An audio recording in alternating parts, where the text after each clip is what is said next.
காமராசர்களின் புகழ்வணக்க பொதுக்கூட்டத்தில் தலைமையேற்று நடத்தி கொண்டிருக்கிற எமது அண்ணன்மார்களே, வீட்டில் இருக்கிற சான்றோர் பெருமக்களே, கூடி நிற்கிற தாய் தமிழ் சொந்தங்களே, உங்கள் அனைவருக்கும் எமது பணிவான வணக்கம்.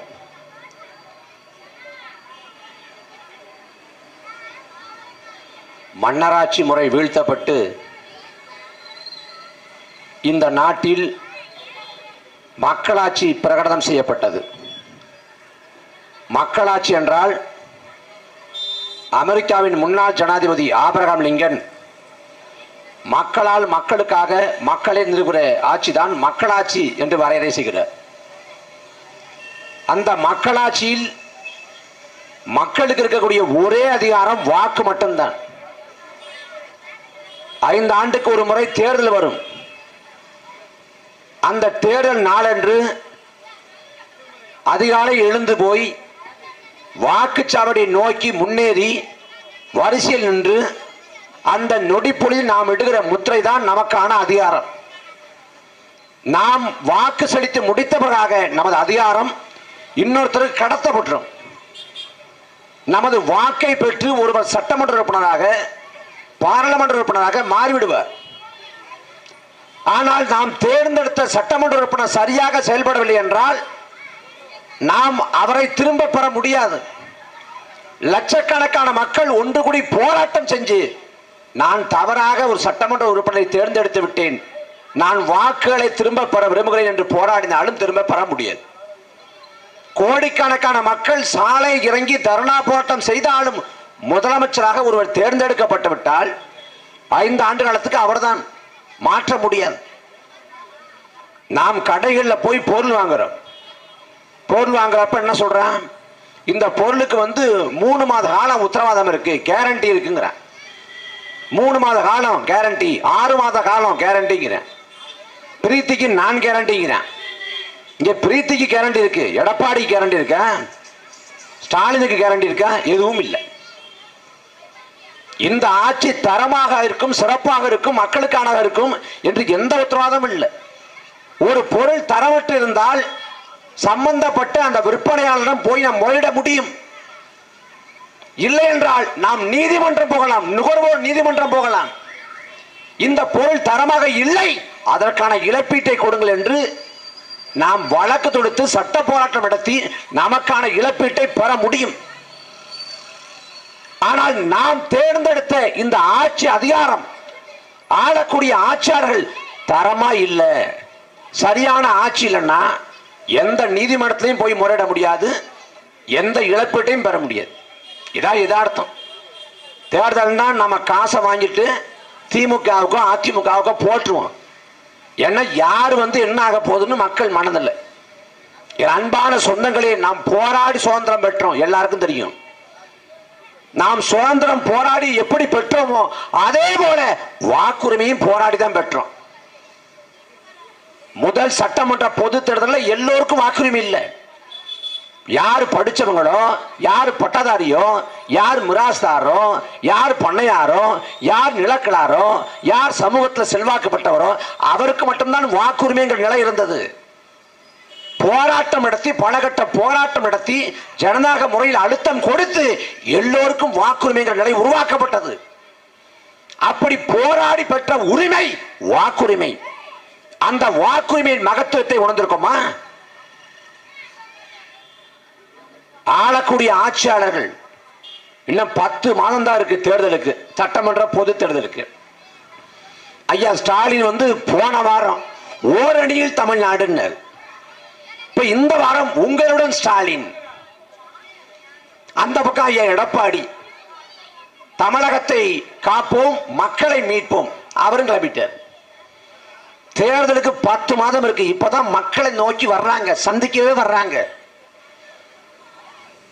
மன்னராட்சி காலத்துல மன்னனை எந்த மக்களும் தேர்வு பண்றது இல்லை. மக்கள் மன்னனை தோற்கடிக்க முடியாது, வீழ்த்த முடியாது. மன்னன் வச்சதுதான் சட்டம். ஆனா நீதிமன்றங்கள் கிடையாது, எல்லாமே மன்னன் தான். அவன் வச்சதுதான் சட்டம், அவன் வச்சதான் நீதி, அவன் சொல்றதான் எல்லாமே. அந்த மன்னராட்சி காலத்துல கூட மன்னர்கள் நகர்வலம் வந்தான். மாறு வேஷம் போட்டுக்கிட்டு மக்களோட மக்களா உழவுனா, மக்களின் குறை என்ன, கவலை என்ன, கண்ணீர் என்ன, கோரிக்கை என்ன அப்படின்னு கேட்டு தெரிஞ்சுக்கிட்டான். மக்களோட மக்களா உழவி. அப்படி மன்னராட்சி காலத்தில் கூட மன்னர்கள் நகர்வலம் வந்தான் மக்களின் குறை கேட்க. ஆனால் மக்களாட்சி காலத்தில் ஆளக்கூடிய ஆட்சியாளர்கள் தேர்தல் வந்தாதான் மக்கள் நோக்கி வர்றேன். இதே ஆர்கே நகரில் இடைத்தேர்தல் நடந்தப்ப இந்த தொகுதி முழுமைக்கும் எத்தனை அமைச்சர்கள் வந்தாங்க, எத்தனை சட்டமன்ற உறுப்பினர்கள் வந்தாங்க, எத்தனை பாராளுமன்ற உறுப்பினர் வந்தாங்க. ஆனா அதே ஆர்கே நகர்ல வெள்ளக்காடாக மாறி மக்கள் பாதிக்கப்பட்டு அழிவின் விளிம்புன்ற போது எத்தனை சட்டமன்ற உறுப்பினர்கள் பாராளுமன்ற உறுப்பினர்கள் வந்தாங்க? வரல. இடைத்தேர்தல் வருது, ஒவ்வொரு பகுதிக்கும் ஒருத்தர் உட்கார்ந்துருக்கான். இந்த வார்டுக்கு இவன், அந்த வார்டுக்கு வேணும். ஒவ்வொரு வார்டு எல்லையிலையும் நாற்காலியை போட்டு கையில ஒரு நோட்டை வச்சுட்டு உட்கார்ந்துருக்கான்.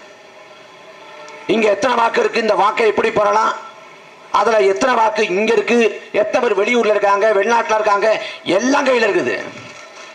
ஆனா இந்த ஆர்கே நகரும் ராயபுரமும் திருவொற்றியூரும் எண்ணூரும் இந்த பகுதியில் வெள்ளத்தால் பாதிக்கப்பட்ட போது அப்படி யாராவது வந்து சேவையாற்றினாங்களா? ஒருபோதும் சேவையாற்ற மாட்டார்கள். ஏன்னா இவங்களுக்கு நோக்கம் நம்மை ஆள்வது மட்டும்தான்.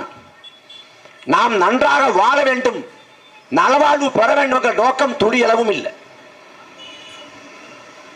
வாக்கு அரசியல், முழுக்க முழுக்க வாக்கு அரசியல், முழுக்க முழுக்க தேர்தல் அரசியல். மனசுல தேர்தலை வச்சுக்கிட்டே எல்லாத்தையும் கடத்துறது. ஆனால் ஒரு தலைவனே வந்தான், தேர்தலை பத்தி சிந்திக்கல, வருங்கால தலைமுறை பத்தி சிந்திச்சான். அந்த தலைவன் தான் காமராசர். காமராசர் ஆட்சி வேணும், காமராசர் ஆட்சி வேணும் எல்லாரும் கேட்கிறாங்க. காமராசர் நம்ம யாரும் பார்த்தது இல்லை, காமராசர் ஆட்சி நாம் வாழ்ந்ததும் இல்லை. இத்தனைக்கும் காமராசர் ஆண்டது வெறும் 9 ஆண்டு காலம் தான். 1954 தொடங்கி 1963 வரைக்கும் வெறும் 9 ஆண்டுகள் ஆட்சி தான். அந்த ஆட்சி வேணுங்கிறோம். கருணாநிதி ஆட்சியை கொடுப்பேன், ஸ்டாலின் கூட பேசல. ஜெயலலிதா ஆட்சியை கொடுப்பேன், எடப்பாடி பழனிசாமி கூட பேசல. ஆனா எல்லாரும் சொல்றான் காமராசர் ஆட்சி, காமராசர் ஆட்சின்னு. ஏன்னா அந்த ஆட்சி தான் மக்களுக்கான ஆட்சியா இருந்துச்சு. அந்த ஆட்சியில தான் அரும்பெரும் சாதனைகள் புரியப்பட்டுச்சு. தமிழ் சமூகம் கல்வி மறுக்கப்பட்டுச்சு. இடைக்காலத்தில் கல்வி மறுக்கப்படுது. அப்புறம் கல்வியை நிறுவனப்படி தர ஆள் இல்லை.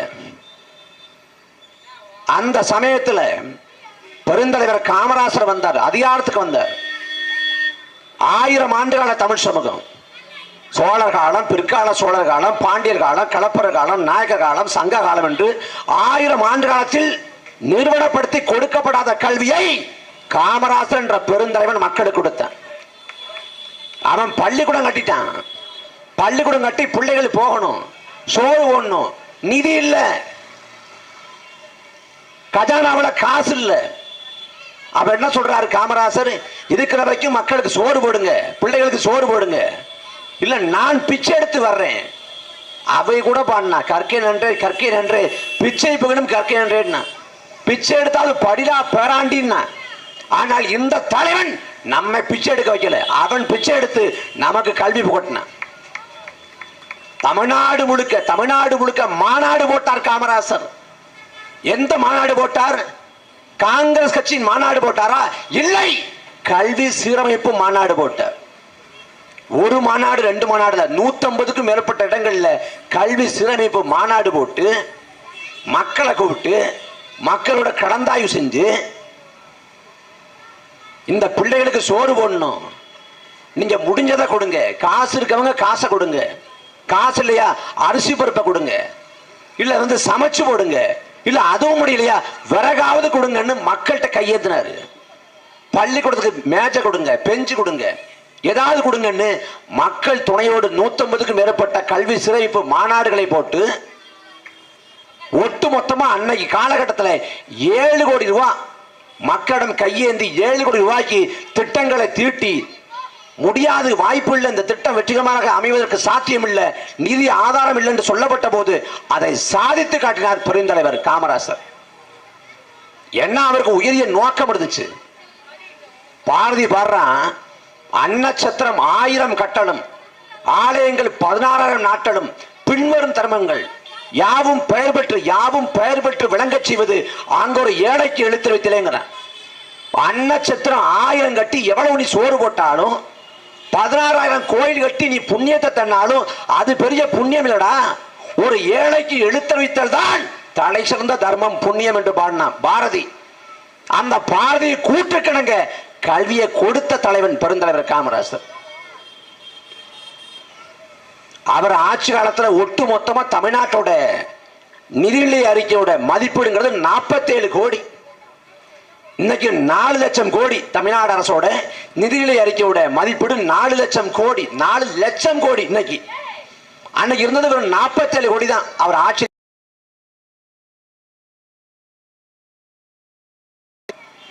அந்த 47 கோடியை வைத்துக் கொண்டு தமிழ்நாடு முழுக்க வரலாற்றில் பார்க்காத பெரிய சாதனை நிகழ்த்தினர்.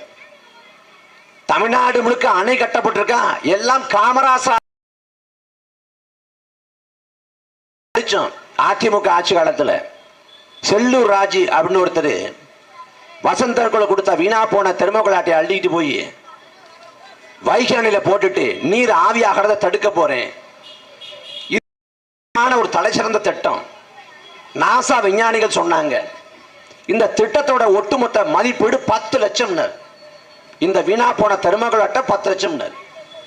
ஆனா காமராசர் அன்றைக்கு அந்த வைகை அணையை கட்டணம்னு திட்டமிடப்பட்டு 2 கோடிக்கு மேல செலவாகும் அப்படின்னு மதிப்பிடப்படுது.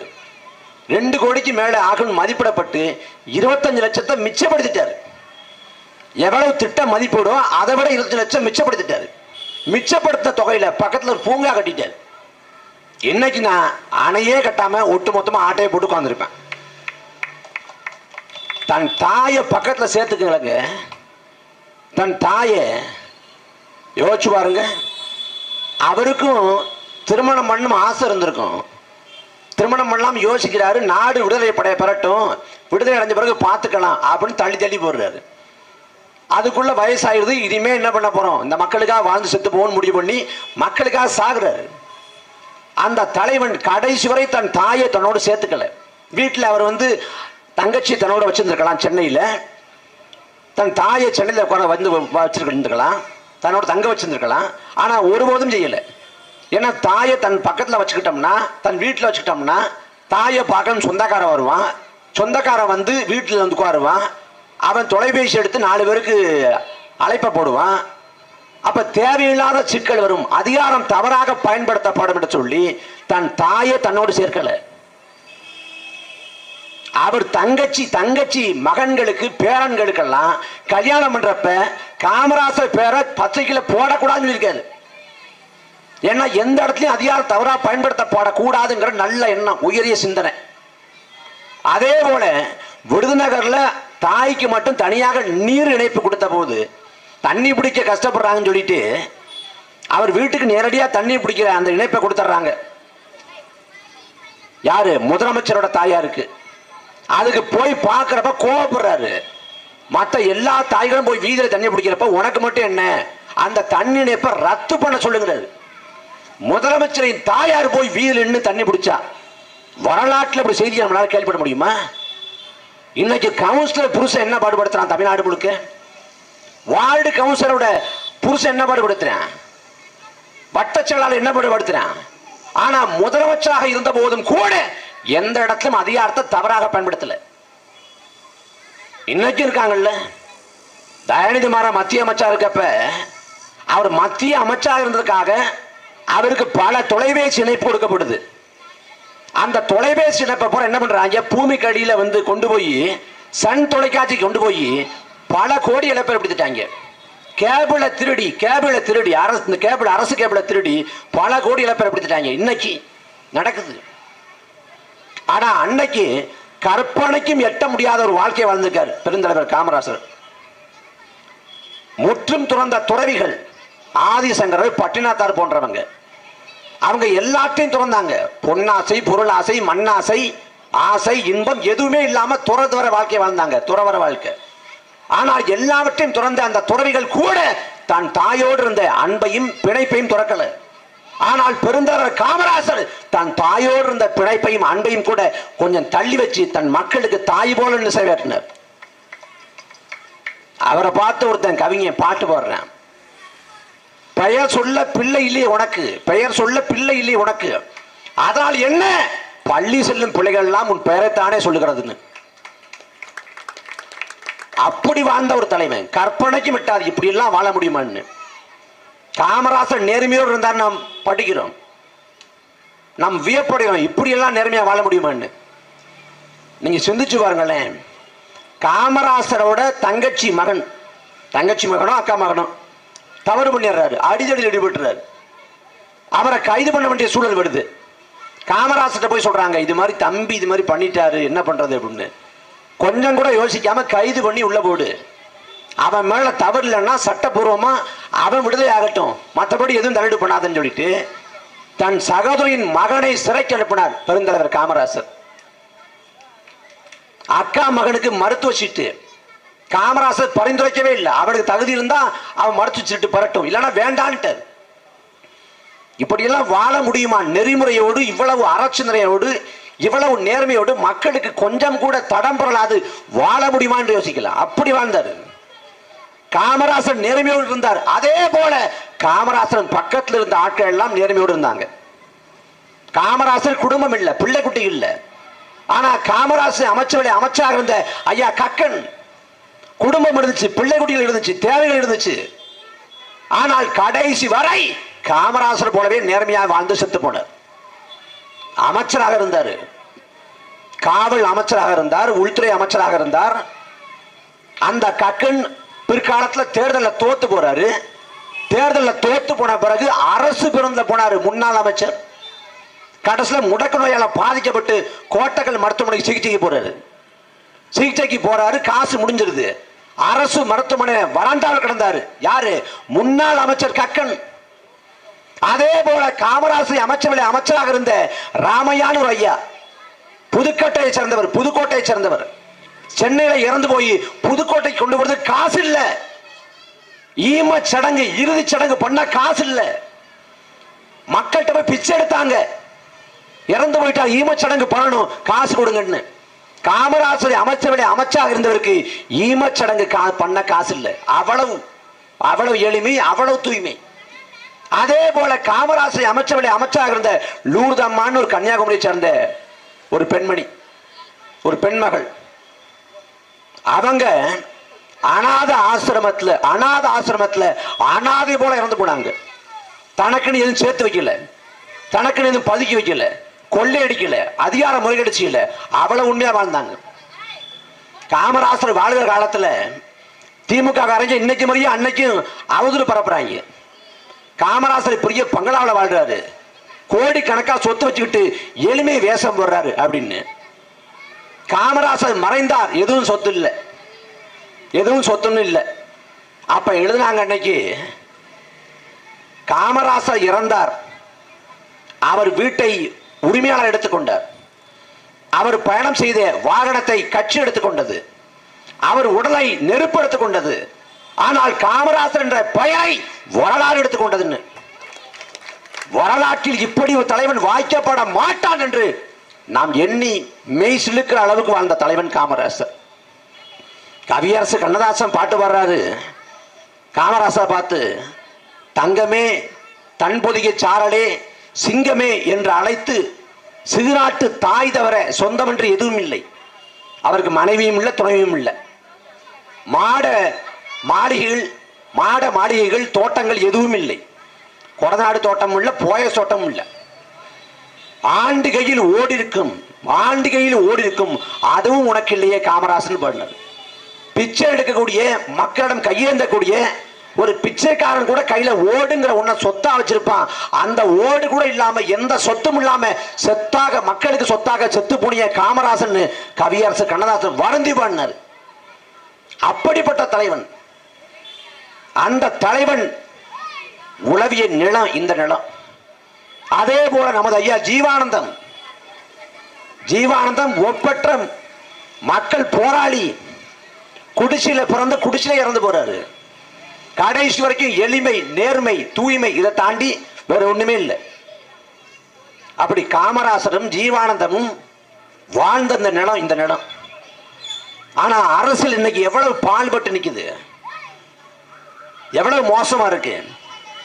என்ன கொடுமைன்னா, நாட்டை ஆளக்கூடிய ஆட்சியாளர்கள் ஊழல்வாதிகளா மாறிட்டாங்க, கண்முன்னே தெரியுது. அதை தாண்டி கொடுமை, மக்களையும் ஊழல்வாதிகளா மாத்திட்டாங்க. ஒரு நாட்டில் பிரதமர் சரியில்லை அப்படின்னா அந்த நாட்டை கூட காப்பாத்திடலாம். ஒரு நாட்டில் முதலமைச்சர் சரியில்லை, அந்த நாட்டையும் காப்பாத்திடலாம். ஒரு நாட்டில் அமைச்சர்கள் சரியில்லை, அந்த நாட்டையும் சரி பண்ணிடலாம். ஒரு நாட்டில் அதிகாரிகள் சரியில்லை, அந்த நாட்டையும் சரி பண்ணிடலாம். ஆனா ஒரு நாட்டில் மக்கள் சரியில்லை என்றால் எது ஒன்றும் செய்ய முடியாது. இங்க பிரச்சனை மக்களே சரியில்லை. நபிகள் நாயகம் சொல்றாங்க, ஒரு காலம் வரும், அந்த காலத்திலே நேர்மையோடு வாழ்வது என்பதே நெருப்பு துண்டுகளை கையில் வைத்திருப்பதற்கு ஒப்பாங்கிறார். ஒரு நாள் நேர்மையா வாழ முடியாதரா, கையில நெருப்பு துண்டை வச்சிருந்தா எப்படி சூடு தாளாது நீ கீழே போட்டு விடுவாயோ, அதே போல நேர்மையான வாழ்க்கையை வாழ முடியாது என்று சொல்றார் நபிகள். அவர் சொன்ன காலம் நாம் வாழ்ந்து கொண்டிருக்கிற இந்த காலம்தான். காந்தியவாதி சத்தியமூர்த்தி சொல்றாரு, மக்கள் மனங்கள்ல மக்கள் மனங்கள்ல மக்கள் நாணயங்கள்ல லஞ்சம் ஊழல் ஊடுருவாம பார்த்துக்கணுங்கிறார். ஆனால் இங்க மக்கள் மனங்கள்ல மக்கள் நாணயங்கள்ல லஞ்சம் ஊழல் ஊடுருவிருச்சு. ஏன்னா எவனாவது நேர்மையா உண்மையா மக்களுக்காக நிக்கிறானா அவனை மக்கள் ஏளனமா பேசுறான். பொழைக்க தெரியாத பையன், தானும் படுக்க மாட்டான், தள்ளியும் படுக்க மாட்டான். ஒருத்தன் ஊரடிச்சு உடையில போடுவான். இந்த சங்கர் போல, செந்தில் பாலாஜி போல மகராசை எப்படி வாழ்றான் பாடுற, வாழ்ந்தா இவ்வளவு மாதிரி வாழணும்பா. அப்ப என்ன, நேர்மை உண்மை எல்லாம் ஏளனம் செய்யப்பட தொடங்கி விட்டது. அருகாமல கேரளாங்கிற மாநிலம் இருக்கிறது, வாக்கு காசு கொடுக்க போனா துரத்தி அடிக்கிறான். ஆனா இதே ஆர்கே நகர்ல டிடிவி தினகரன் வந்து டோக்கன் கொடுத்தாரு, காசு கொடுக்கல, வாங்கி கொடுங்க, போராட்டம் நடக்குது. 2021 நாமக்கல் ராசிபுரத்துல சாலையை மறைத்து மக்கள் போராடுறான். பக்கத்தெருவுக்கு அதிமுக காசு கொடுத்தது, எங்க தெருவுக்கு காசு வரல, வாங்கி கொடுங்கன்னு. அப்ப ஆளக்கூடிய ஆட்சியாளர்கள் ஊழல் செய்து நாட்டை கொள்ளையடித்தார்கள், அது ஒரு பக்கம். அதை தாண்டி அந்த ஊழலை கேள்வி கேட்க தகுதியற்றவர்களாக மக்களையும் மாற்றினார்கள். இதுதான் மிகப்பெரிய கொடுமை. இன்னைக்கு அரசியல் நடக்குதா, வியாபாரம் நடக்குது, வர்த்தகம் நடக்குது, பல கோடிகளை கொட்டி முதலீடு செய்யக்கூடிய தொழிலாக மாறி போனது. இன்னும் 10 மாதத்துல தேர்தல். இந்த 2026 சட்டமன்ற தேர்தலில் வரலாற்று இல்லாத அளவுக்கு பணத்தை கொட்டி இறைப்பான். வரலாற்று இல்லாத அளவுக்கு. ஆர்கே நகர் இடைத்தேர்தல், ஈரோடு கிழக்கு இடைத்தேர்தல், பணத்தை கொட்டி இறைத்தார்கள், நமக்கு தெரியும். அதை தாண்டி பணத்தை கொட்டி இறைப்பான் திமுகவும் அதிமுகவும். அவனுக்கு நோக்கம் இந்த பணத்தை மக்கள் மத்தியில் விநியோகம் செஞ்சு வாக்க வேட்டையாடணும். என்ன நோக்கம் இருக்க போது? காமராசர் போல ஒரு பெரிய கனவு இருக்குதா, இந்த மக்கள் இப்படி வாழணும், இந்த தேசத்து மக்கள் இவ்வளவு உயர்வு பெறணுங்க கனவு இருக்க போதா? ஒரு கனவும் இல்லை. மக்களை ஏமாற்றணும், அதுதானே. 2021 ஐயா ஸ்டாலின் தான் வராரு, விடியல் தர போறாருங்கிற பாட்டை போட்டு தமிழ்நாடு முழுக்க போனாரு. தமிழ்நாட்டு மக்களுக்கு விடிவு வந்துருச்சா? விடியல் வந்துருச்சா? 10 ஆண்டுகள் அதிமுகவின் ஆட்சி காலம் மோசமானது, கொடுங்கோல் ஆட்சி. பேசியது திமுக. ஆனால் அதிமுகவின் ஆட்சிக்கும் திமுகவின் ஆட்சிக்கும் என்ன மாறுபாடு கண்டீர்கள்? என்ன மாறுபாடு? அதிமுகவின் ஆட்சி காலத்திலே சத்தமாக நடந்தது எல்லாம் இப்போது சத்தமின்றி நடந்து கொண்டிருக்கிறது, அவ்வளவுதான் வேறுபாடு. அன்றைக்கு சாத்தான்குளத்திலே தந்தை மகன் காவல்துறையால் கொலை செய்யப்பட்டார்கள். இதே ஐயா ஸ்டாலின் பேசினாரு, காவல் நிலையம் சாத்தான்களை கூடமாக மாறி வருகிறது, இதை ஏற்க முடியாது என்று பேசியவர் ஐயா ஸ்டாலின். ஆனா திமுகவின் ஆட்சி காலத்திலே 30க்கும் மேற்பட்ட காவல் நிலைய படுகொலைகள். கடைசி அஜித்குமாருக்கு மட்டும்தான் நீதி கிடைச்சிருக்கு, மீது யாருக்கு நீதி கிடைக்கல. இதே சேப்பாக்கம் திருவெளிக்கணியில விக்னேஷ்ங்கிற குதிரை ஓட்டக்கூடிய ஒரு தொழிலாளி, ஒரு சின்ன பையன், அவனை காவல்துறை விசாரணைங்கிற பேர்ல கூட்டு போய் அவன் மேல பொய்யா கஞ்சா விளக்க போட்டு அவனை அடிச்சு உதைச்சு சித்திரவதை பண்ணி அவன் இறந்தே போயிட்டான். ஒரே நாள்ல இறந்து போன பிறகு காவல்துறை சொல்லுது அவன் வாந்தி வலிப்பு வந்து இறந்து போயிட்டான். காவல்துறை பொய் சொல்லுது. அந்த பொய்யை கூச்சமில்லாத சட்டமன்றத்தில் வாசித்தவர் தமிழ்நாட்டின் முதலமைச்சர் ஐயா ஸ்டாலின். இப்ப அஜித்குமாரை கொண்டுட்டான். 29 வயசு இளைஞங்க, 29 வயசு இளைஞ, 29 வயசுல ஒரு இளைஞன் எவ்வளவு திடகாத்திரமா இருப்பான், எவ்வளவு துடிப்போடு இருப்பான், எந்தவித பக்க நோயும் இல்லை, வியாதியும் இல்லை, நல்ல பையன். ஆனா ஒரே நாள்ல அடிச்சு கொள்றாங்கன்னா எவ்வளவு கொடூரமா தாக்கியிருப்பாங்க. நீதிமன்ற நீதிபதி சொல்றாங்க, ஒரு கூலிப்பட அடிச்சிருந்தா கூட, சித்திரவதை பண்ணியிருந்தா கூட, கொலை பண்ணு நினைச்சிருந்தா கூட இப்படி எல்லாம் இவ்வளவு காயப்பட்டிருக்காது, என்னால சகித்துக் கொள்ள முடியல, அதிர்ச்சியா இருக்குங்கிறாங்க. ஏன் அப்படி கொல்லணும்? அவ்வளவு அடிச்சு துன்புறுத்தி ஏன் அவனை கொல்லணும்? கொல்ல வேண்டிய அவசியம் என்ன? ஒரு பொய்யா ஒரு வழக்க போட்டு, பொய்யா ஒரு வழக்க சொல்லி, வழக்கு கூட போறத பொய்யா வழக்குன்னு பேர்ல அவனை கடத்தி கொண்டு போய் 3 இடத்துல வச்சு அடிச்சு உதச்சு சித்திரவதை பண்ணி ஒரே நாள்ல இறந்து போயிடுறேன். தொடக்கத்தில் இந்த திமுக அரசு அதை மூடி மறைக்க முயற்சி பண்ணுது. நாம் தமிழர் கட்சி களத்துக்கு போய் எல்லா கட்சிகளும் பேச தொடங்கி, நீதிமன்றம் கண்ணம் தெரிவிச்சு, சமூக வலைதளம் தொடங்கி, காட்சி ஊடகம் வரைக்கும் எல்லாரும் பேச ஆரம்பித்த பிறகு தவிர்க்கவே முடியாத ஒரு சூழல்ல நாங்க கைது பண்றோம், நாங்க சிபிஐ விசாரணைக்கு மாத்துறோம் அப்படின்னு மாத்துறாங்க. அதுவும் ஐயா ஸ்டாலின் வந்து அந்த பையனோட அம்மா கிட்ட பேசுறப்ப நடந்து போச்சுமா, சாரிம்மா, ஒரு உயிருக்கான மதிப்பீடு இவ்வளவுதான், நடந்து போச்சுமா, சாரிம்மா, அலட்சியமா சர்வசாதாரணமா சொல்லிட்டு கடந்து போற. ஏன் நடக்குது? முதல்ல அடித்து கொள்ளலாம்ங்கிற எண்ணத்தை காவல்துறைக்கு விதைத்தது யார்? அந்த எண்ணத்தை கொடுத்தது யாரு? இதே சென்னையில கைது செய்யப்படுற எத்தனை பேர் கை கால காவல்துறை முறிக்குது. காவல்துறை முறிச்சிட்டு ஒரு கதை சொன்னோம், கழிவறையில வடிச்சு விழுந்துட்டாங்க. ஒருத்தர் கைது செய்யப்படுறாருன்னா 24 மணி நேரத்துக்குள்ள அவர் சிறைப்படுத்தப்படணும், இது விதி. நீதிபதி முடிவு எடுத்து அவரை சிறைப்படுத்தணும். அப்ப எப்படி பார்த்தாலும் அவர் கழிவறை பயன்படுத்துவார்னா அந்த காவல் நிலையத்தில் மிஞ்சி போனா 3 முறை 4 முறை பயன்படுத்தலாம். 3 முறை 4 முறை பயன்படுத்த அவரு வடிச்சு விடுறாருன்னா அதே கழிவறையை 364 பயன்படுத்தக்கூடிய எந்த காவலரும் ஏன் வடிச்சு விடுறது இல்ல? அதுல விசித்திரமான கழிவறை. காவலர்னா வடிச்சு விட மாட்டேங்குது, சோசரப்பா இருக்குது. ஆனா கைதினா மட்டும் வளவளப்பா இருக்குது. என்ன விசித்திரமா இருக்கு? அந்த கழிவறை எங்க இருக்குது? ஏன்னா காவல்துறை கையை முறிக்கும், காலை உடைக்கும். யார் காலை முடிக்கும்? யார் காலை முறிக்கும்? யார் கையை உடைக்கும்? எவன் கேட்க நாதியற்றவனோ, எவன் அதிகார பின்புலம் இல்லாதவனோ, எவன் பழங்குடி மகனோ, யார் ஆதி தொல்குடி மகனோ அவன் கையை முறிப்பான், அவன் காலை முறிப்பான். ஒரு மயிலாப்பூரை சேர்ந்த ஒருத்தனை கை காலை முடிச்சிருவியா? ஒரு மயிலாப்பூரை சேர்ந்த ஒருத்தனை, ஒரு மேட்டுக்குடி ஒரு பணக்கார வீட்டு பிள்ளை, அவன் கை காலை முடிச்சிருவியா? நீ சத்தம் இல்லாம வணக்கம் வச்சு அனுப்பி வச்சிருவான். அஜித்குமார் கொலை செய்யப்படுற அதே நிகழ்வு நடந்த அதுக்கு 10 நாளைக்கு முன்னாடி இதே மெரினா கடற்கரையில ஒரு காவலர் நிற்கிறாரு. அந்த காவலர் மேல சரக்க போட்டுட்டு ஒருத்தன் வாகனத்தை ஏற்றுவது போல ஒரு போக்கு காட்டுறான். பிறகு தப்பிச்சு போயிடுறான். அந்த காணொளி சமூக வலைதளங்கள்ல பரவுது. அடுத்த நாள் பார்த்தா அவன் பேரை சொல்றாங்க ஒழிய அவன் முகத்தை காட்டல, அவன் யார் என்னன்னு சொல்லல. அவன் விட்டாங்க. கேட்டா மயிலாப்பூரும் தெரிய விடுது. அப்ப மேல்தட்டு வர்க்கம், பணக்காரன், அதிகார வர்க்கத்துக்கு நெருக்கமான ஆள்னா நீ சல்யூட் வச்சிடற, கண்டுக்க மாட்டேங்கிற. ஆனா வட சென்னையில, ராயபுரத்துல, எண்ணூர்ல, தண்டையார்பட்டியில ஆதி தொல்குடி மகன்னா நீ பேசுறது. காவல்துறைக்கு இந்த அதிகாரத்தை யாரா கொடுத்தா? யார் கொடுத்தா? காவல்துறை மக்கள் வரி படத்துல மக்களுக்காக இயங்க வேண்டிய ஒரு படை, அவ்வளவுதான். உங்களுக்கு கொம்பு முளைக்கல, நீங்க வானத்தை வந்து குதிக்கல, என்ன வேணாலும் பண்ணலாம். இதே சென்னையில வந்து விருகம்பாக்கத்துல ஒரு பொதுக்கூட்டம் நடந்துச்சு. அந்த பொதுக்கூட்டத்தில் திமுகவை சேர்ந்த 2 பொறுக்கிகள் பெண் காவலர் தப்பா நடந்துக்கிட்டான். பெண் காவலர் தப்பா நடந்துகிட்ட அந்த திமுகவை சேர்ந்த 2 பொறுக்கி கை கால் உடைஞ்சா அவன் பாத்ரூம் வெடிச்சு விழுந்தானா? விழமாட்டான். அவனை கைது செய்ய வைக்கவே அந்த போராட்டம் நடத்த வேண்டியிருந்துச்சு. அப்ப எல்லோருக்கும் சமமான நீதி, சரிசமமான நீதிங்கிறதா சரியா இருக்க முடியும். பணக்காரனுக்கு ஒரு மாதிரி நீதி, ஏழைக்கு ஒரு நீதினா இது மனு நீதி தானே. இதை எப்படி சகித்துக் கொள்ள முடியும்? ஐயா ஸ்டாலின் இந்த 4.5 ஆண்டு காலத்துல தமிழ்நாட்டு மக்களுக்கு செஞ்ச சாதனை என்ன?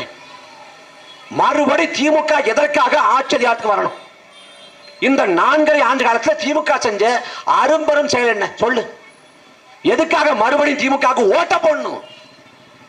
அதிமுக ஆட்சி காலத்தை இதே திமுக போராடியது. மதுபான கடையை மூட வேண்டும். மதுவால் ஒரு தலைமுறை சீரழிந்து கொண்டிருக்கிறது. இந்தியாவிலே இளமதுகளை கொண்ட மாநிலம் தமிழ்நாடு. போராட்டம் நடத்தியது திமுக. கொரோனா காலத்தில் மதுபான கடை திறக்கப்பட்ட போது வீட்டு வாசல கருப்பு கொடி ஏந்தி கருப்பொடி தெரித்து குடும்பத்தோடு போராட்டம் நடத்தியது இதே ஐயா ஸ்டாலின். இன்னைக்கு திமுக ஆட்சி காலத்தில் மதுபான கடை இல்லையா? அந்த மதுவை குடிச்சிட்டு தமிழ் சமுதாயம் சீரழிஞ்சு போகலையா? ஏன் மதுபான கடையை மூடல? இதுல ஐயா ஸ்டாலின் போதையின் பாதையில போகாதீங்க, நான் மன்றாடி கேட்டுக்கிறேன். சரி, போதையின் பாதையில போக, நான் காட்டுக்குள்ள போயிடலாமா? குறுக்குழியில போயிடலாமா? ஏண்டா எந்த சாலையை பார்த்தாலும் டாஸ்மாக் கடை இருக்குது. இப்ப போதையின் பாதையில போகாதனா எங்கடா போறது? எங்க போறது? யாரா சொல்லணும் இது? சசிபெருமாள்னு ஒரு ஐயா போராடி ஒரு காந்தியவாதி செத்து போனாரு. மதுக்கடை வாசல போய் நின்று கை கூப்பி மது குடிக்காதீங்க மது குடிக்காதீங்கன்னு மன்றாடினாரு. காலில் விழுந்து கெஞ்சினாரு. அவர் அதிகாரமற்ற ஏழை மகன். அவர் சொல்லலாம் மது குடிக்காதன்னு பரப்புரை செய்யலாம். ஆட்சி அதிகாரத்தை வைத்திருக்கக்கூடிய ஸ்டாலின் வெக்கம் இல்லாம சொல்லலாமா? டாஸ்மாக் கடையை மூடுறா, மூடிட்டு சொல்லு, மூடிட்டு சொல்லு. 48,000 கோடிக்கு வருமானத்தை ஈட்டுற டாஸ்மாக் கடை வச்சு யார் குடிக்கிற? 1 கோடி குடும்பம் சீரழிந்து கொண்டிருக்கிறது மதுவால. காந்தி சொல்றாரு, குடி என்பது பழக்க வழக்கம் இல்ல, நோய்ங்கிறாரு. எல்லாத்துக்கும் அண்ணா வழி ஆட்சி, பெரியார் வழி ஆட்சிங்கிற அண்ணா தாண்டா சொல்றாரு. அண்ணா சொல்றாரு, அறிஞர் அண்ணா. மதுபான கடை நடத்தி வருமானம் ஈட்டி ஆட்சியை தொடர வேண்டும் நிலை வந்தால் நான் துண்ட உதறி தோல்ல போட்டுக்கிட்டு நடைய கட்டுவேன். அப்படிப்பட்ட ஆட்சியே தேவை இல்லை சொன்னவர் அறிஞர் அண்ணா. மது விலக்குக்காக இந்தியா முழுக்க பரப்புரை செய்ய தயார் முழக்கமிட்டவரும் அறிஞர் அண்ணா தான். அண்ணாவின் மொழி கொள்கையை பின்பற்றுவதாக சொல்லுகிற திமுக அண்ணாவின் மது கொள்கையை பின்பற்றல. டாஸ்மாக் கடை 24 மணி நேரத்துக்கு வைக்கிறாடா. 24 மணி நேரம் வச்சுக்கிட்டு தமிழ்நாடு முழுக்க கஞ்சா, அபினு, போதை பொருள், போதை வஸ்து, கண்ட கருமம் வைக்கிறாண்டா. அதிமுக ஆட்சி காலத்தில் சட்டசபையில் போனாரு ஸ்டாலின் போறப்ப குட்கா எடுத்துட்டு போனாரு. காவல்துறை அதிகாரி ராஜேந்திரனும் அன்றைய அமைச்சர் விஜயபாஸ்கரன் சேர்ந்துகிட்டு காசை வஞ்சிட்டு தமிழ்நாடு முழுக்க குட்காவை விநியோகம் பண்ண விட்டுட்டாங்க. குட்காவுக்கு மறைமுக அனுமதி கொடுத்துட்டாங்க. குற்றம் சாட்டியது ஸ்டாலின். இன்னைக்கு ஸ்டாலினும் உதயநிதியும் காசை வாங்கி கொண்டு கஞ்சாவுக்கும் அபினுக்கும் அனுமதி கொடுத்தாங்களா? கஞ்சா இல்லாத ஒரு ஊர் சொல்றா தமிழ்நாட்டில், ஒரே ஒரு ஊர். இந்த கொருக்குப்பட்டையில, இந்த தண்டையார்பட்டியில, இந்த மூலக்கொத்தளத்துல, ஆர்கே நகர்ல, ராயபுரத்துல, மயிலாப்பூர்ல, மாம்பழத்துல எந்த ஊர்ல கஞ்சா இல்ல? தமிழ்நாடு முழுக்க கஞ்சா இருக்குடா. தமிழ்நாடு முழுக்க காவல் நிலையத்துக்கு பின்புறம் வச்சு விற்காண்டா கஞ்சாவே. என்னடா புரிஞ்சுக்கிட்டு இருக்கீங்க நீங்க? என்ன புரிஞ்சுக்கிட்டு இருக்க? பள்ளிக்கூட போற பிள்ளை கஞ்சாவை போட்டுட்டு வாத்தியாரை போட்டு அடிக்கிறான்டா, வாத்தியாரை வெட்டுறான்டா. தமிழ்நாடு என்னடா போய்கிட்டு இருக்கு? இவ்வளவு தூரம் கஞ்சாவை தமிழ்நாடு முழுக்க விநியோகம் பண்ண விட்டது யார்? இந்த கேடுகட்ட திமுக அரசு. இதுல போதையின் பாதையில போகாது, போதையின் பாதையில போகாது. கள்ளச்சாராயம், இந்த திமுக ஆட்சி காலத்தில் கள்ளச்சாராயத்தில் 100 பேர் செத்து போயிட்டான். இந்த சாவுக்கு யார் பொறுப்பேற்கணும்? இந்த கேடுகட்ட ஸ்டாலின். கேடுகட்ட ஸ்டாலின் 2023 மரக்கான செங்கல்பட்டு அங்க கள்ளச்சாராயம் குடிச்சு 20க்கும் மேற்பட்ட செத்து போறான். ஒன்னு ஐயா ஸ்டாலின் சொல்றாங்க, நாங்க இரும்புக்காரன் கொண்டு ஒடுக்குவோம், நாங்க யாரையும் சும்மா விட மாட்டோம், வழக்க கொலை வழக்கா பதிவு பண்றோம், சிபிசிஐடிக்கு வழக்க மாத்திரம், இறந்து போனவங்களுக்கு 10 லட்சம் நிவாரணம். இது எப்ப? 2023. 2024ஆம் ஆண்டு மறுபடியும் கள்ளச்சாராய சாவு. இந்த முறை கள்ளக்குறிச்சியில 69 பேர் செத்து போனா. 69 பேர். கண்ணுக்குட்டின்னு ஒரு பரேசி மகன் கள்ளச்சாராயத்தை வித்து 69 பேர் செத்து போனான். அந்த 69 பேர் சாவுக்கு காரணம் யார்? இந்த கேடுகட்ட திமுக. அந்த கண்ணுக்குட்டிங்கிற சாராயத்தை வித்தான், கள்ளச்சாரத்தை வித்தான்னா எப்படி வித்தான்? திடீர்னு வீட்டில் படுத்துருக்கிறப்ப கள்ளச்சாராயம் காய்ச்சலாம்னு ஒரு ஞாபகம் வந்து ராத்திரி போய் கடைத்தெருவுக்கு போய் பொருளை வாங்கியாந்து விடிய காலம் கள்ளச்சாரத்தை காய்ச்சி காலையில விற்பனை பண்ணி மாலையில எல்லாம் குடிச்சுட்டு போனானா அவன் மாச கணக்கில் ஆண்டு கணக்கில் உட்கார்ந்து கள்ளச்சாரம் வித்திருக்கான். அவன் எந்த இடத்துல கள்ளச்சாரம் வித்தானோ அதுல இருந்து 100 மீட்டர்ல நீதிமன்ற வளாகம் இந்த பக்கம், இந்த பக்கம் 100 மீட்டர்ல காவல் நிலையம். இந்த உளவுத்துறை காவல்துறை என்ன புடிஞ்சுக்கிட்டு இருந்துச்சு? அப்ப என்ன பண்ணிக்கிட்டு இருந்த? திமுக விமர்சிச்சு பேசாத. திமுக விமர்சிச்சு பேசினா நீ போலீஸ் ரேடார்ல வந்துடுவே. உன்னை கண்காணிப்போம், உன் செயல்பாட்டை கண்காணிப்போம், உன் அலைபேசியை ஒட்டு கேட்போம், உன்னோட தனிப்பட்ட விவரங்கள் எல்லாத்தையும் நாங்க பதிவு பண்ணிடுவோம். அதையெல்லாம் ஒட்டு கேட்கிற, உளவு பார்க்கிற, வேவு பார்க்கிற காவல்துறையும் உளவுத்துறையும் காவல் நிலையத்திலிருந்து 100 மீட்டருக்கு பக்கத்துல கள்ளச்சாரத்தை கண்ணு குட்டிங்கன்னு ஒரு பரதேசி மகன் வித்தப்ப என்ன பண்ணி இருந்துச்சு? முதல்ல ஒருத்தன் செத்து போறாங்க, கள்ளச்சாரம் குடிச்சிட்டு. முதல்ல ஒருத்தன் அவன் செத்து போறான். அந்த செத்து போன சாவுக்கு எல்லாரும் போறாங்க. அந்த செத்து போற சாவுக்கு போறாங்கல்ல, அந்த சாவு ஊர்வலத்துல இறுதி சடங்கின் போது மறுபடியும் கள்ளச்சாரத்தை விற்பனை பண்ணிருக்கான். இறுதி ஊர்வலத்துல கள்ளச்சாரத்தை குடிச்சிட்டு அதுக்கு மட்டும் பல பேர் செத்து போனான். சரி, முதல்ல ஒருத்தன் சாக விட்ட, அதுக்கு பிறகாவது காவல்துறையும் உளவுத்துறையும் விழிப்புற்று நீ மக்களை எச்சரித்தா செத்துக்க மாட்டாங்கடா. மக்கள் செத்து போனா 10 லட்சம், 5 லட்சம், 3 லட்சம் முடிச்சு விட்டுறது. அப்ப உயிர்னா, ஏழைகள் உயிர், எளிய மக்கள் உயிர்னா அரசுக்கு மயாடா. என்ன ஆட்சி நடத்துறீங்க? மக்களுக்கான ஆட்சி நடத்துறோம். திராவிட மாடல் அரசுங்க. என்ன திராவிட மாடல் அரசு? என்ன முற்போக்கா பண்ணி கிழிச்சிட்ட? என்ன பண்ணி கிழிச்சிட்ட? திருப்போரூர்ல வந்து முருகன் கோயில் இருக்கு. அந்த முருகன் கோயிலுக்கு வழிபாடு செய்ய ஒருத்தன் போறேன். வழிபாடு செய்ய போறப்ப உண்டியல்ல காசு போடுறேன். காசு போடுறப்ப பையில இருந்த அந்த ஆப்பிள் போனு, அந்த போன் தவறி உண்டியல்ல விழுந்துருது. விழுந்தா என்ன பண்ணிருக்கணும்? விழுந்த உடனே திறந்து சாவி எடுத்து திறந்து கொடுத்து போங்கன்னு கொடுத்துருக்கணும். ஆனா திமுக அரசு என்ன பண்ணுது? உண்டியல்ல விழுந்தது அம்பாளுக்கு தான் சொந்தம். அந்த மாதிரி உண்டியல்ல விழுந்தது முருகனுக்கு தான் சொந்தம். நாங்க முருகனை கேட்காம எடுக்க முடியாதுன்னு சொல்லிட்டு அது உட்கார்ந்து பேசுறாங்க. உண்டியல்ல விழுந்த காசு வந்து சாமிக்கு சொந்தம்ங்கிறாங்க. பாளையத்தம்மன் ஒரு அடுத்த பழைய படத்துல நகைச்சுவை வச்சு அந்த படத்துல கேலி பண்ணிட்டாங்க. அதுக்கு ஒரு விவேக் கேலி பண்ணிட்டாரு. ஆனா இன்னைக்கு வரைக்கும் உண்டியல்ல விழுந்த பணம் வந்து முருகனுக்கு சொந்தம்ங்கிறாங்க. கேட்டா நாங்க முற்போக்கு ஆட்சி நடத்துறோம். என்ன முற்போக்கு ஆட்சி பண்ணி கிழிக்கிற? என்ன இருக்கு இந்த ஆட்சியில? அதிமுக ஆட்சிக்கும் திமுக ஆட்சிக்கு என்ன மாறுபாடு? அதிமுக ஆட்சி காலத்துல தூத்துக்குடி துப்பாக்கி சூடு. அன்னைக்கு ஐயா ஸ்டாலின் பேசுறாங்க, அதிமுக ஆட்சி துப்புக்கட்ட ஆட்சி, அதுக்கு தூத்துக்குடியே சாட்சின்னாரு. தூத்துக்குடி துப்பாக்கி சூட்ல வந்து 15 பேரை கொன்றது எடப்பாடி பழனிசாமி அரசு, அதிமுக அரசு. அன்றைக்கு கொன்ற போது இதே திமுக கண்டித்தது. நாங்க யாரையும் சும்மா விட மாட்டோம், ஆட்சிக்கு வந்த பிறகு நாங்க நடவடிக்கை எடுப்போம் சொன்னது திமுக. 2018 தூத்துக்குடி துப்பாக்கி சூடு, 2019 பார்லிமெண்ட் தேர்தல், தூத்துக்குடி பார்லிமெண்ட் தேர்தல் தொகுதியில அம்மையார் கனிமொழிக்கு வாக்கு கேட்கிற போது இந்த துப்பாக்கி சூட்டுக்கு நீதி வேணும்னா திமுக ஓட்டு போடுங்க கேட்டது திமுக. ஆனால் ஆட்சிக்கு வந்து 4 ஆண்டுகளை கடந்துட்டோம். 4 ஆண்டுகளை தூத்துக்குடி துப்பாக்கி சூடு தொடர்பாக அருணா ஜெகதீசன் ஆணையம் மக்கள் திட்டமிட்டு கொண்டடிக்கப்பட்டுகிறார்கள். மக்கள் மீது எந்த பிழையும் இல்லை. தப்பி ஓட பார்த்த மக்கள் மீது காவல்துறை துப்பாக்கி சூடு நடத்தி கொண்டொழிச்சிருக்காங்கன்னு சொல்லுது. அருணா ஜெகதீசன் ஆணையம் இந்த காவல்துறை அதிகாரிகள் மீது, இந்த அதிகாரிகள் மீதெல்லாம் குற்றமே நடவடிக்கை எடுக்கப்படணும், வழக்கு போட்டு கைது பண்ணி சிறைப்படுத்தணும்.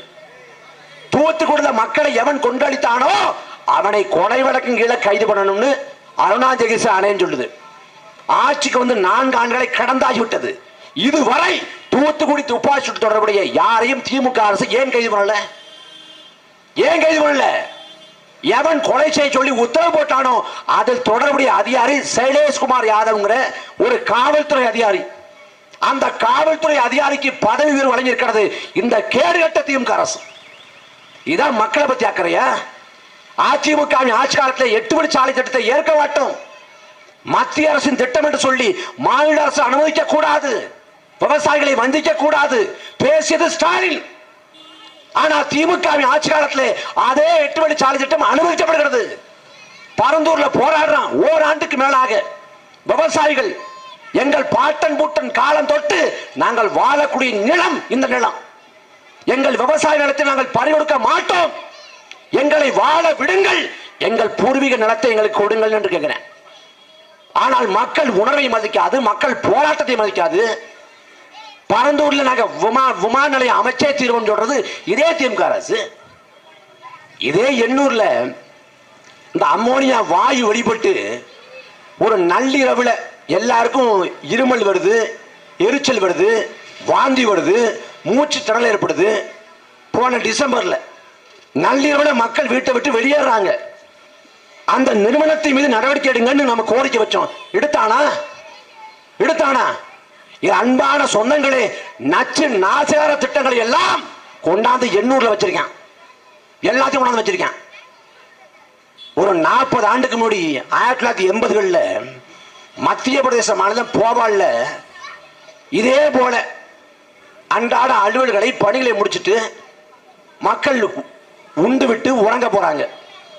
ராத்திரி தூங்கிட்டு இருக்கிறாங்க. நள்ளிரவுல எல்லாருக்கும் இதே போல எரிச்சல் ஏற்படுது, வாந்தி வருது, மூச்சு திணறல் ஏற்படுது. பிடிஞ்சு பார்த்தா பல்லாயிரக்கணக்கான மக்கள் செத்து போறாங்க. எங்க? மத்திய பிரதேச மாநிலம் போபால்ல. என்னன்னு யோசிச்சு பார்த்தா அங்க ஒரு தொழிற்சாலை இருக்குது. தொழிற்சாலை யூனியன் கார்பரேட் இந்தியா அப்படிங்கிற உர தொழிற்சாலை. அந்த உர தொழிற்சாலையிலிருந்து மெத்தில் ஐசோசைனேட்டுங்கிற ஒரு நச்சு வாயு வெளிப்பட்டு அந்த வாயு பல்லாயிரக்கணக்கான மக்களை கொன்றுது. அமெரிக்காவில் இரட்டை கோபுர தாக்குதல்ல உயிரிழந்தவனை விட அந்த போபால்ல விஷவாயு காய்ச்சல் இறந்து போனவன் தான் அதிகம். அதுல யார் குற்றவாளினா அந்த யூனியன் கார்பரேட் இந்தியாங்கிற நிறுவனத்தின் அதிபர் வாரன் ஆண்டர்சன் அப்படிங்கிற அமெரிக்காக்காரன். மக்கள் செத்து போனா பல்லாயிரக்கணக்கான மக்கள். இன்னைக்கு வரைக்கும் அங்க பிறக்கக்கூடிய பிள்ளைகள் ஊனமாக பிறக்கிறது, குறைபாட்டோடு பிறக்கிறது. அந்த இறந்து போன குடும்பத்துக்கு நிவாரணம் கிடைக்கல, பாதிக்கப்பட்ட குடும்பத்துக்கு நிவாரணம் கிடைக்கல. ஆனா அது தொடர்புடைய அந்த முதலாளி வாரன் ஆண்டர்சன் எந்தவித ஒரு தண்டனையும் அனுபவிக்காது, ஒரு நாள் கூட சிறைப்படுத்தப்படாது, அமெரிக்காவுக்கு தப்பி ஓடி போனான். தப்பிக்க விட்டது அன்றைக்கு இருந்த ஆட்சியாளர்கள். நம் கண்முன்னே சாட்சியாக இருக்கிறது. அப்படி இருக்கப்ப அமோனியா வாயு வெளியாகுது. அது கொடுத்து திமுக அரசோட நடவடிக்கை என்ன? அந்த நிறுவனத்தின் மீது நடவடிக்கை எடு. எங்கள் வாழ்வாதாரம் கேள்விக்குறியாகுது. எங்கள் சுற்றுச்சூழல் மண்டலம் அழிந்து போகுது, மாசுபடுது. நாங்கள் பிறந்துட்டோம், வாழ்ந்துட்டோம். எங்கள் தலைமுறை இங்கதான் வாழணும். எங்கள் பேரன் பேத்திகள் இங்கதான் வாழணும். அவன் வாழ்வதற்கு ஏற்ற இடமாக இந்த நிலம் இருக்கிறதா என்று கேட்கிறோம். என்ன இருக்குது? எதை பத்தி கவலை இருக்கு? எதை பத்தி அக்கறை இருக்குது? ஆனா இந்த திமுகவுக்கு தான் ஓட்டு போடணும், இந்த அதிமுக தான் ஓட்டு போடணும்னா இந்த பேரவலத்தை என்ன சொல்லி தொலைப்பது? எல்லாத்தையும் அனுபவிக்கிறேன், கண்முன்னே அனுபவிச்சு கொண்டிருக்கேன். கிருபானந்த வாரியார் சொல்றாரு, போதிக்கும் போது புரியாது, பாதிக்கும் போது புரியுது. நாம் இவ்வளவு பாதிக்கப்பட்டும், இவ்வளவு அழிவுக்கு உள்ளாக்கப்பட்டும் நமக்கு புரியல. என்ன பண்றது? வாக்க சர்வசாதாரணம் போடுறது, திமுக போடுறது இல்ல அதிமுக போடுறது. கேட்டா நான் பக்கா திமுக, நான் பக்கா அதிமுக, பரம்பரையா திமுக, தலைமுறையா அதிமுக. நீ என்ன பக்கா திமுக? கருணாநிதி மூத்த மகன் அழகிரியே திமுக இல்ல. ஜெயலலிதாவோட உற்ற தோழி சசிகலாவே நீங்க அதிமுக இல்லடா.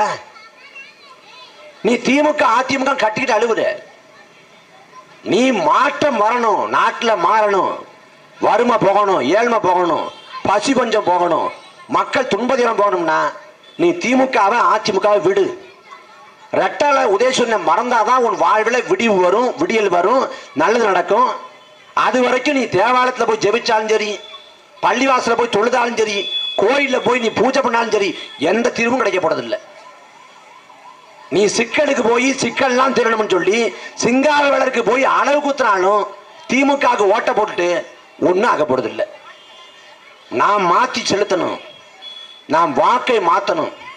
இந்த வறுமை ஏழ்மை எல்லாம் நம்ம விட்டு போறோம்னா வாய்ப்பு, வரலாறு கொடுத்துக்கிற வாய்ப்பு நாம் தமிழர் கட்சி. கவியரசு கண்ணதாசன் காமராசர் சொன்னாரு, காலத்தின் கடைசி கருணைனார். காலம் ஒரு முறை கடைசியாக கருணையுற்று இருக்கிறது, பயன்படுத்திக் கொள்ளுங்கள். அதே போல வரலாற்றின் கடைசி வாய்ப்பு நாம் தமிழர் கட்சி. இந்த வாய்ப்பை விட்டுவிட்டோம் என்றால் இந்த இனம் வாழ்ந்ததற்கான அறிகுறி எல்லாம் போயிடும், அழித்தொழிக்கப்படுவோம், உரிமைகள் பறிக்கப்படுது. தமிழ்நாட்டில் தமிழர் வாழ முடியுதா? தமிழ்நாட்டின் தலைநகர் சென்னை போய் பாரு, மாட மாளிகை, கூட கோபுரம், பெரிய பெரிய வணிக வளாகம் யார் வச்சிருக்கா? மலையாளி, மார்வாடி, பீகாரி. அந்த கடை வாசல்ல கூர்கால பாக்குறவன் நம்ம ஆளு தமிழன். அந்த கடை வாசல்ல தள்ளுவண்டி கடை போட்டு வளைக்கிறவன் நம்ம ஆளு தமிழன். எங்க இருக்க நீ? லட்சக்கணக்கான வடநாட்டுக்காரன் தமிழ்நாட்டுல ஊடுருவி கொண்டிருக்கான். உன்னோட பொருளாதாரம் சுரண்டப்படுகிறது. உன் பொருளாதாரம் சுரண்டப்பட்டால் உன் நிலத்திலே அடிமையாக மாறுவாய். வெள்ளக்காரன் நாட்டை பிடிச்சா 300 ஆண்டு ஆண்டான்னா அவன் துப்பாக்கி முனையில, பீரங்கி முனையில நம்மளை அடிமைப்படுத்தல. அவன் ராணுவத்தின் மூலமாக போர் தொடுக்கல, எல்லையை ஆக்கிரமிக்கல.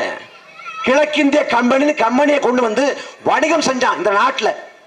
அன்னைக்கு 30 கோடி மக்கள் தொகை வணிகம் செஞ்சான். வணிகத்தின் ஊடாக இந்தியாவின் பொருளாதாரத்தை கைப்பற்றினான். 30 கோடி மக்களை வெறும் சில 100 பேர் ஆண்டான். அதுவும் ஓராண்டு 2 ஆண்டுல 300 ஆண்டு ஆண்டான். நாம் பொருளாதாரத்தை நாம் இழந்து விட்டால் நாம் அடிமையாக மாறி போவோம். இன்னைக்கு தமிழ்நாட்டில் நமது பொருளாதாரம் நம்ம கிட்ட இல்லை. எப்படிப்பட்ட இனம்? வாழ்வாங்கு வாழ்ந்த இனம். நாம் ஏந்திருக்கிற இந்த புலிக்கொடியை நாம் பாட்டன்கள் ஏந்தினார்கள். ராஜராஜ சோழனும் ராஜேந்திர சோழனும் கரிகால் பெருவள சோழனும் ஏந்தி நின்றார்கள். ராஜேந்திர சோழன் கடாரம் கொண்டான் என்று பெயர் பெற்றான். மலேசியாவில் இருக்க கடாரம், அந்த மலேசியாவில் இருக்கிற கடாரத்தை வென்றுவிட்டு கடாரம் கொண்டான் என்று பெயர் பெற்றான். ராஜராஜ சோழன் இந்த இந்தியா, இலங்கை, பர்மா, மாலத்தீவு, Singapore, Malaysia, Thailand, Vietnam, Cambodia என்று உலகின் பல்வேறு நாடுகளை வென்றுவிட்டு மன்னாதி மன்னனாக வளம் வந்தான். அவன் பேர் இல்ல ராஜராஜங்கிறது, பட்டம். அவன் பேர் அருள்மொழிச்சேரன். மன்னனுக்கெல்லாம் மன்னன், மன்னாதி மன்னன் பொருள். நம் முன்னோர்கள், நமது பாட்டன்கள் 1000 ஆண்டுக்கு முன்பாக எந்த இடத்திலே அரசாக கால் வைத்தார்களோ அதே இடத்தில் 1000 ஆண்டுகளுக்கு பின்பாக நாம் அகதியாக கூலியாக கால் பதிக்கிறோம். தென்னாப்பிரிக்காவின் வைரச்சுரங்கள்ல, மலேசியாவின் ரப்பர் தோட்டங்கள்ல, இலங்கையின் தேயிலை தோட்டங்கள்ல, மோரிஷியஸின் கரும்பு தோட்டங்கள்ல உலகம் முழுக்க தமிழ் அகதியாக நிற்கிறான், கூலியாக நிற்கிறான். எல்லாவற்றையும் இழந்துட்டோம். காவிரி உரிமை நமக்கு இல்ல, முல்லை பெரியாறு நமக்கு இல்ல, பாலாற்று உரிமை நமக்கு இல்ல, கச்சத்தீவு நமக்கு இல்ல, எதுவும் நமக்கு இல்ல. என்ன இருக்கு நமக்கு? மீன் பிடிக்க போற நடுக்கடலை வச்சு அடிச்சு கொள்றான். ராமேஸ்வரத்துல இல்ல நாகப்பட்டினத்துல, அருகாமையில கேரளா இருக்குது. ஒரு மீனவன் மீது, கேரளாவை சேர்ந்த ஒரு மீனவன் மீது இலங்கை கடற்படை கை வச்சிருமா? வச்ச முடியுமா? கடற்கொள்ளை என்று அடிச்சு 2 கேரளா மீனவனை கொன்னதுக்கு கேரள அரசு பன்னாட்டு நீதிமன்றம் போனா, சர்வதேச நீதிமன்றம். 2 பேர் செத்து போனதுக்கு பன்னாட்டு நீதிமன்றம் போய் அவன் நீதி கேட்டான். ஆனா 800க்கும் மேற்பட்ட மீனவர்கள் நடுக்கடலே கொலை செய்யப்பட்டிருக்கிறார்கள். அது என்ன நீதி கிடைச்சிருக்கு? ஆந்திராவுக்கு கூலிக்கு மரவட்ட போனா அப்பாவி கூலி தொழிலாளி, மரவட்ட போனவனை செம்மலக்கட்டை கடத்த வந்த கடத்தல்காரன் என்று பழி சுமத்தி காக்கை குருவியை சுடுது போல சொன்று கொண்டொழித்தது அன்றைக்கு சந்திரபாபு நாயுடு அரசு. அதுக்கு என்ன நீதி கிடைச்சிச்சு? உன் சொந்த நிலம் தமிழ்நாடு, தமிழ்நாட்டில் வாழ்ற, ஆனால் உன் உரிமைக்காக, உன் நிலத்தை காக்க போராடினால் இதே அதிமுக அரசு, கடந்த காலத்தில் ஆண்ட அரசு நம்மளை சுட்டு கொள்ளுது. அடித்தால் கேட்க நாதியற்ற அடிமையாக, அனாதையாக மாறி போனோம். நமக்கான அரசியல் அதிகாரம் இல்லை, அரசியல் வலிமை இல்லை. அதை பெறுவதற்கு ஒரே வாய்ப்பு நாம் தமிழக கட்சி மட்டும்தான். இதை விட்டுட்டோம், வரலாற்றில் இந்த சூழலை விட்டுட்டோம், இனி மீள எழுவதற்கு ஒருபோதும் வாய்ப்பு இல்லை. இல்லை நாங்கள் ஸ்டாலினுக்கு தான் போடுவோம், ஸ்டாலின் தான் பெரிய தலைவர், பெரிய புரட்சியாளர்னு. ஐயா, ஸ்டாலினுக்கு என்ன தெரியும்? தமிழ்நாட்டில் என்ன நடக்குதுன்னே தெரியல அவருக்கு. எந்த கொம்பனும் குறை சொல்ல முடியாத ஆட்சிங்கிட்டு. இந்த ஆட்சியை குறை சொல்ல ஏன் கொம்பன் வரணும்? ஒரு வயதான மூதாட்டி போதாத? ஏதோ ஒரு மூதாட்டி சாலையில போயிட்டு இருக்குது, சாலையில போயிட்டு இருக்கிறப்ப சூரட்டி பார்க்குது, ஸ்டாலின் படம் ஒட்டி இருக்குது. பார்த்த உடனே ரோசப்பட்டு செருப்பு எடுத்து வீசுது ஸ்டாலின் படத்தை நோக்கி.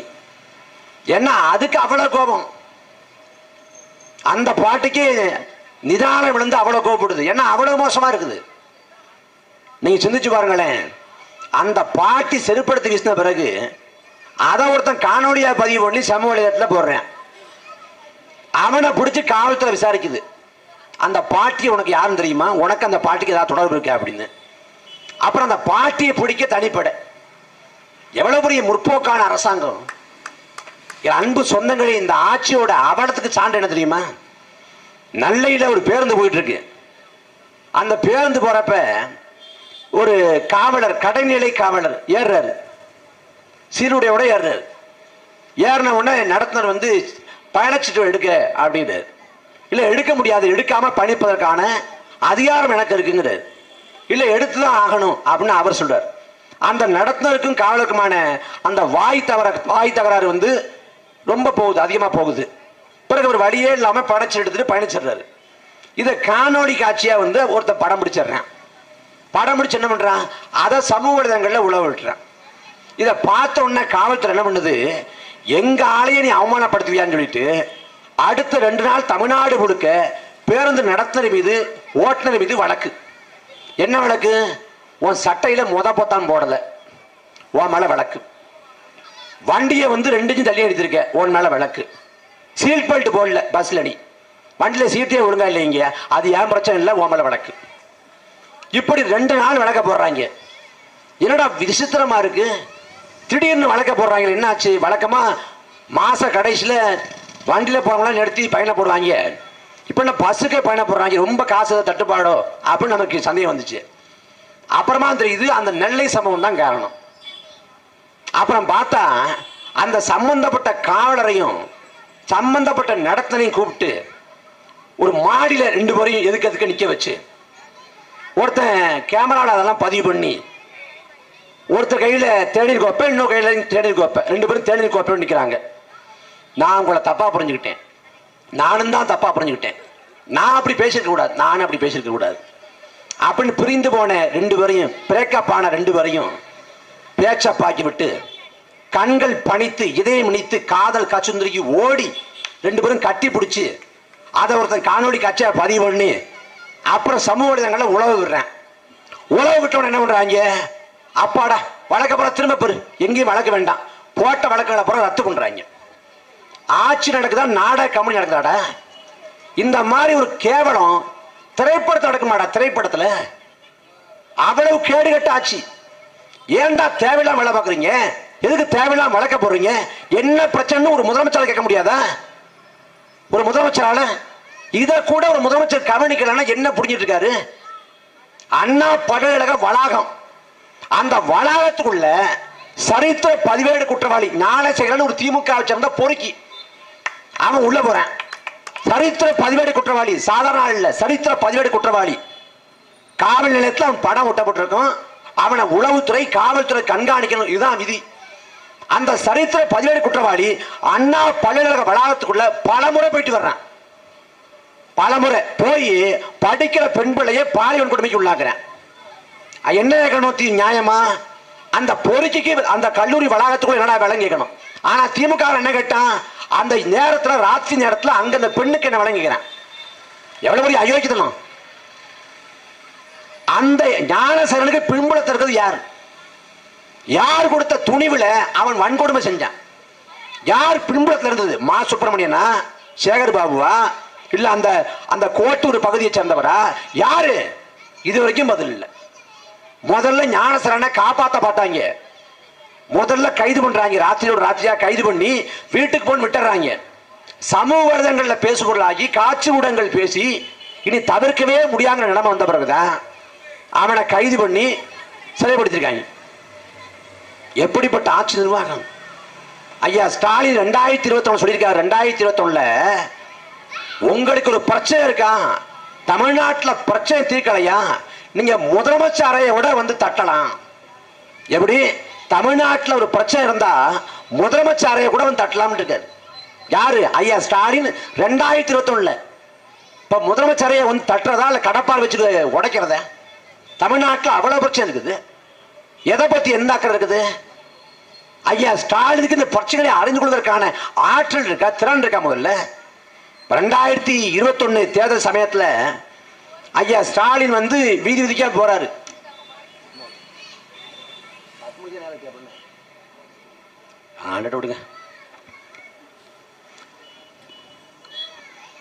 நாட்டில் எல்லாம் தெரியா இருக்குது, நான் மட்டும் தான் நேரம் தவறி பேசிட்டு இருக்கேன். இந்த 1/4 மணி நேரம் அப்படி தாண்டி பேசிட்டா இந்த உலகம் அப்படி பிரளயமாயிரும். அண்டார்டிகால பாறை உருகி கடல் மட்டம் உயர்ந்து எல்லாம் வெள்ளக்காடம் ஆயிடும். கஞ்சா விற்கிறான், அது சட்டவிரோதமா இல்லையா? நான் 9:30 மணி தாண்டி பேசுறது சட்டவிரோதம். நான் கஞ்சா விற்கிறது, விடிய விடிய டாஸ்மாக்ல சாராயம் விற்கிறது, அபின் விற்கிறது, இதெல்லாம் சட்டவிரோதமா இல்லையா? அதையெல்லாம் அந்த அரசு எப்போது முனைப்போடு செயல்பட போகுது? மண்ணை கொள்ளடிக்கிறான், மலையை கொள்ளடிக்கிறான், மலையை தகர்த்து ஏற்றி கொண்டு போறான் அருகாமையில மற்ற மாநிலங்களுக்கு. அது குறித்தெல்லாம் இந்த அரசுக்கும் இந்த காவல்துறைக்கும் இந்த உளவுத்துறைக்கும் எப்போது விழிப்புணர்வு வரும்? 9:30 மணிக்கு மேல பேசக்கூடாது, பேசிட்டா குண்டு வெடிச்சிடுமா? என்னமோ ஒரு கொடுமை. அன்பு சொந்தங்கள், இந்த வாய்ப்பை புரிந்து கொண்டு, வரலாற்று வாய்ப்பை புரிந்து கொண்டு உங்கள் பிள்ளைகளை ஆதரிங்க. இல்ல திமுக வேண்டாம், அதிமுக வேண்டாம், நான் வேற யாருக்காவது போட போறேன். யாருக்கு? விஜய்க்கு போட போறேன். முந்த நாள் ஒரு ஆர்ப்பாட்டம் பண்ணாங்க. ஆனந்தராஜன் தான் கூப்பிட்டாரு. ஆனந்தராஜனை கூப்பிட்டு ஆர்ப்பாட்டம் எப்படி பண்றதுன்னு தாவேக்கா பார்த்து கத்துக்குங்க. 10 மணிக்கு ஆர்ப்பாட்டம் நடத்தி 10:30 மணிக்கு விட்டுட்டாங்க. 11 மணிக்கு வீட்டுக்கு போயிட்டாங்க. நீங்க காலைல 10:10:30 ஆரம்பிச்சு 3 மணி வச்சு நடத்துறீங்க. ஒவ்வொருத்தனும் நீங்க அவ்வளவு நேரம் ஆத்திருக்கீங்க. நாம் தமிழர் கட்சியில ஒரு ஆர்ப்பாட்டம்னா புதுசா வரக்கூடிய ஒரு பேச்சாளர் கூட 10 நிமிஷம் பேசுவார். 3 நிமிஷத்துல முடிச்சுங்க தம்பினாலும் 10 நிமிஷம் பேசுவார். ஏன்னா செய்தி அதிகமா இருக்கும், கருத்து அதிகமா இருக்கும், அந்த கருத்தை சொல்லுங்கிற அந்த முனைப்பு. ஆனா அந்த கட்சியில அந்த கட்சி தலைவரே அவரும் பேசி பார்க்கிறாரு. 3 நிமிஷத்தை தாண்ட மாட்டேங்குது. என்ன பண்றாரு? வச்சுக்கிட்டு அவஞ்சரம் பண்றாரு. அப்படிப்பட்ட ஒருத்தர் பதாகையில் கையில வச்சிருக்காரு. சாரி வேண்டாம், நீதி வேணும். இது பதாகையில பேசுறப்ப நீங்க சாரி இங்க கேட்டீங்கல்ல, அதே போல 24 பேருக்கும் சாரி கேளுங்க. ஸ்கிரிப்டை மாத்திட்டாங்க. இது ஒன்று இருக்கு, அது ஒன்று இருக்கு. அப்படிப்பட்ட ஒரு தலைவர். மக்களை சந்திக்கவே ஒரு விவசாயி இருக்குது. செய்தியாளர் சந்திச்சு அவங்க கேட்கக்கூடிய கேள்விகளுக்கு முகம் கொடுத்து பதில் சொல்லுங்கன்னா அதுக்கு வாய்ப்பு இல்லை. ஏங்க, இன்னைக்கு அதிகாரத்தில் வராதப்ப மக்களை சந்திக்காத ஒருத்தர் அதிகாரத்துக்கு வந்த பிறகு மக்களை சந்திப்பாரு. கமலஹாசன் 2018 19 வாக்க செலுத்துறீங்க. டிவி எல்லாம் உடைச்சாரு. அவரு எங்க போனாரு? போயிட்டாரு. அவரு தக்கலைப்புன்னு போயிட்டாரு. அந்த மாதிரி களத்துல மக்களுக்காக எவன் நிற்கிறானோ அவன் தான் உங்களுக்கு கடமை. நாங்க நாம் தமிழர் கட்சி இன்னைக்கு தொடங்கப்பட்ட கட்சி இல்ல, 2010 தொடங்கப்பட்ட கட்சி. 2010 தொடங்கப்பட்டு 16 போட்டி போட்டு, 19 போட்டி போட்டு, 21 போட்டி போட்டு, 24 போட்டி போட்டு 4 பொது தேர்தல் கடந்து வந்திருக்கோம். 4 பொது தேர்தலில் வெற்றி பெறல, தோல்விதான். ஆனா தோல்வியுற்ற ஒரு கட்சி நாளுக்கு நாள் வளர்ந்து கொண்டிருக்கிறது. இந்திய தேர்தல் அரசியல் வரலாற்றில் தோத்து போன ஒரு கட்சி வளர்ந்தா சரித்திரமே இல்லை. ஆனா நாம் தமிழர் கட்சி அந்த நியதிக்கு மாறாக 8.2 விழுக்காடு வாக்களை பெற்றது. ஏன்னா நாங்க கோட்பாடை கொண்டிருக்கோம், கொள்கையை கொண்டிருக்கோம், அரசியல் படுத்தப்பட்ட கூட்டம். கட்சியில தலைவர் முதல் கடைக்கோடி தொண்டை வரைக்கும் எல்லாருக்கும் தெளிவா இருந்த ஒரு புரிதல் இருக்கு. நாம் தமிழர் கட்சி கூட்டமா அங்க மது வாட இருக்காது. கூட்டம் முடிஞ்ச பிறகு கலைவரம் இருக்காது. கூட்டம் முடிஞ்ச பிறகு நாற்காலியை அடிக்க வைப்பாங்க.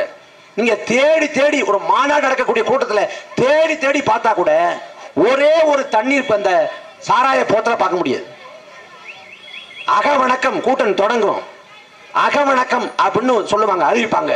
1,00,000 பேர் கூடினாலும் மௌனமா இருப்போம். தலைவர் பிரபாகரன் ஒட்டுமொத்த கூட்டமா ஆர்ப்பரிக்கும். இதான் கட்டுக்கோப்பு, ஒழுங்கு, நேர்த்தி, ஒரு படைக்கான அழகு. அப்படிப்பட்ட ஒரு படை நாம் தமிழர் படை. எங்களை நம்பி ஆதரிச்சு அங்கீகரித்து வாக்களை கொடுங்க. எங்கள் சின்னம்ங்கிறது எங்கள் எண்ணம் தான் சின்னம். விவசாயிகளை வாழ வைக்கணும், விவசாயிகளை கொண்டாடணும். விவசாயியே சின்னமா கொண்டிருக்கோம்.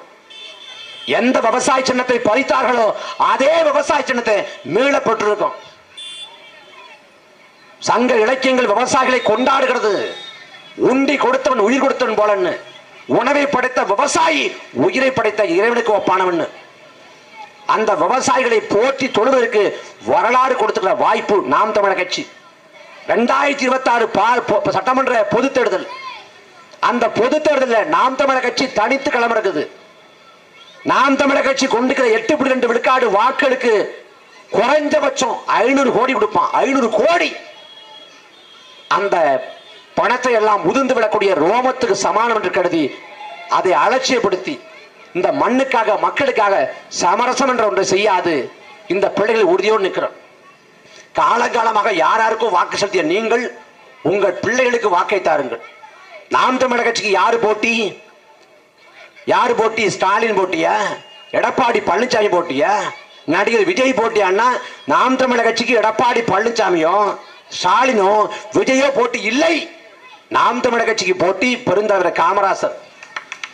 அந்த மாசற்ற தலைவன் 9 ஆண்டு காலத்தில் கொடுத்த பொற்கால ஆட்சியை தாண்டி மகத்தான ஆட்சியை கொடுப்போம் என்பதுதான் அவர் தம் பேர பிள்ளைகளின் சூளுரை. ஆகவே உங்கள் வாக்குகளை நாம் தமிழர் கட்சிக்கு விவசாய சின்னத்திலே வரக்கூடிய தேர்தல் காலத்தில் கொடுங்க. நாம் தமிழர் கட்சி ஆதரிங்க, அங்கீகரிங்க. நாம் தமிழர் கட்சியோட படையை பெருக செய்யுங்கள். நாங்கள் இறுதி வரை இந்த மண்ணுக்காக மக்களுக்காக உழைப்போம். நாங்கள் ஒருபோதும் சமரசம் பண்ணல. நாங்கள் சமரசம் பண்ணியிருந்தா இல்லை எங்களுக்கான வாய்ப்பு வேணும், லாபம் பார்க்கணும் அப்படின்னு நினைச்சிருந்தா நாங்கள் விலை போயிருக்கலாம். இந்த நிலத்துல மாற்று அரசு என்று தொடங்கி அத்தனை பேரும் சமரசம் பண்ணியிருக்காங்க, விலை போயிருக்காங்க.